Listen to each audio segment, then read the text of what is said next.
થરાદની ક્રિષ્ના હોસ્પિટલમાં ડોક્ટરની ઘોર બેદરકારી, બાળક પછી માતાનું પણ મૃત્યુ બાદ પણ ઓક્સિજન ચાલુ રાખ્યું, મૃતદેહ સાથે નાટક ચાલ્યું। થરાદ તાલુકાના લોડલોર ગામની વર્ષાબેન મુકેશભાઈ ઠાકોરને ગર્ભાવસ્થાની તબિયત લથડતા પરિવારજનો દ્વારા તેમને રાત્રે અંદાજે 8 વાગ્યે થરાદની ખાનગી ક્રિષ્ના હોસ્પિટલમાં દાખલ કરવામાં આવ્યા હતા। હોસ્પિટલમાં પહોંચ્યા બાદ તબીબોએ તપાસ કરી તો તેમની સાથેનો ગર્ભસ્થ બાળક પહેલેથી જ મૃત જાહેર થયો હતો। પરંતુ સૌથી ચોંકાવનારી વાત એ છે કે જ્યાં તાત્કાલિક ઓપરેશન અથવા ઇમરજન્સી સારવાર આપવાની જરૂર હતી તે દવાખાનાએ 6 કલાક સુધી કોઈ ગંભીર પગલાં ન લીધા પરિણામે બાળક બાદ વર્ષાબેનનું પણ સવારે 3 વાગ્યે કરુણ અવસાન થયું। મૃત્યુ થયા બાદ પણ વર્ષાબેનને ઓક્સિજન પર રાખવામાં આવી હતી, જ્યારે તેઓને હૃદય ધબકતું નહોતું અને કોઈ શ્વાસ ચાલતો નહોતો। માત્ર દોષ ઢાંકી શકાય અને રજિસ્ટરમાં ઉપચાર ચાલુ છે બતાવી શકાય એટલા માટે મૃતદેહ સાથે નાટક કરાયું।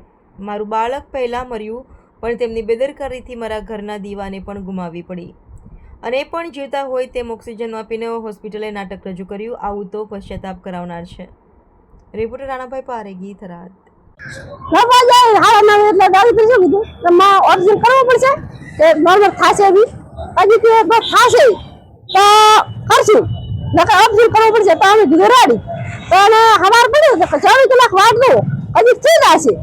એમ કરતા કરતા 3 વાગ્યા અમે દોહબીર કીધું સાહેબ ઓપ્શન કરાવો થોડી બેસી જાય ને આમ નથી દુઃખ ખમાતો ના કે ના હમણાં ચીડા છે એની મને રોડી મોયલા ભાગમાં દાવા જીધી ને બાને આડી ગઈ સાહેબ ને કીધું સાહેબ તમે ઓપ્શન કરાવો અને મારે થોડી નથી દુઃખ ખમાત ના કે ના હમણાં ચીડા છે મને એ તેડી દેવો નહીં હમણાં શું થયું હાલમાં હવે તમે શું કરો શું સુવિધા સાહેબ પાણી જાઓ મને તો કઈ અમે તો બાવા જીધી ભરવા ઓક્સિજન છે ભરવા નહીં ઓક્સિજન છે દવાખાનાનું નામ છે કૃષ્ણા કયા ગામથી આયા તો ખબર હારે કા થોડી લોડલોર હા કઈ સમાજમાંથી છો? કાફર પ્રતાપભાઈ બાજુભાઈ છું। કાલે મારા કાકાના છોકરાના ઘર છે ક્રિષ્ના હોસ્પિટલ થરાદની અંદર 9 વાગે રાત્રે દાખલ કરવામાં આવ્યા હતો। જો આજના પણ 4 થી 5 વાગી ગયા છે અને એમને કીધું કે ભાઈ અડધો કલાક પોણો કલાક જે આજે મૃત્યુ પામ્યા છે।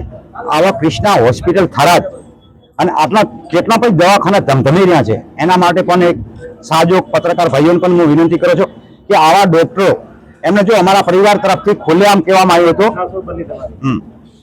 કે ભાઈને ઓપરેશન કરવું હોય કે જે તે કરવું અમે તૈયાર છો, છતાં અમારા કાકાના છોકરાના ઘરથી અત્યારે મૃત્યુ પામ્યા છે એનું કોઈ અત્યારે કશું કાંઈ પણ નથી, છતાં કોઈ એફઆઈઆર દાખલ હજી કરવામાં આવી નથી।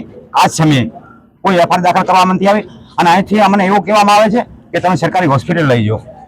તો આના માટે શું કરવું હવે તમારા પત્રકાર ભાઈઓને વિચાર કરવાનો છે કે આના શું નિયમો છે, કઈ રીતે છે, કઈ દવા વાપરવામાં આવી છે અને કેમ બેન મૃત્યુ પામે છે અને અમને સાચો આવો ન્યાય તો છે અને અમારે માગણી જ મળવી જોઈએ। અને આવા કસાઈ દવાખાને દરેક ભાઈઓ ઉભા છે એમ નમ્ર વિનંતી છે કે આવા હોસ્પિટલથી ચેતજો।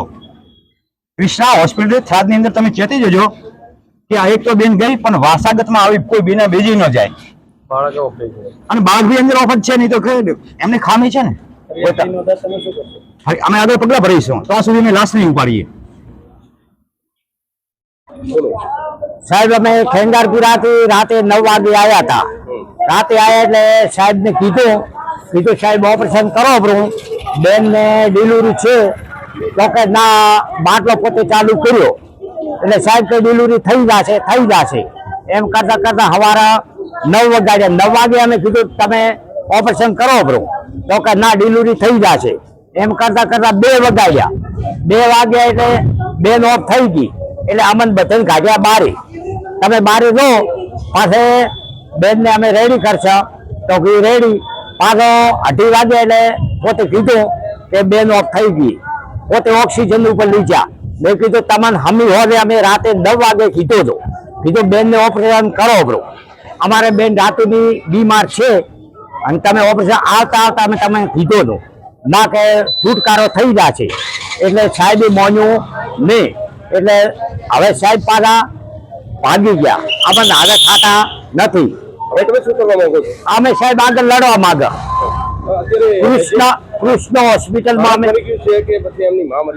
2 બાળક મરી ગયો અને એની માય મરી ગઈ 2 કૃષ્ણ હોસ્પિટલ અમે કીધું હતું કીધું તમે ઓપરેશન કરીને દોરો, બાળક ભલે ઓફ થઈ ગયું પણ એની માં બચે, પણ બાળક ઓફ થયો તો એની માં તો બચે ને, દવાથી બચે.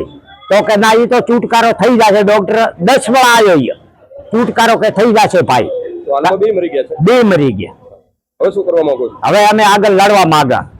હાય, હું છું ક્રુઝિન સિંઘાનિયા. આપની આસપાસના સત્ય સમાચાર જાણવા માટે જોતા રહો દીવ મિરર ન્યૂઝ. અને હા, લાઈક અને સબસ્ક્રાઇબ કરવાનું ભૂલતા નહીં. Thank you.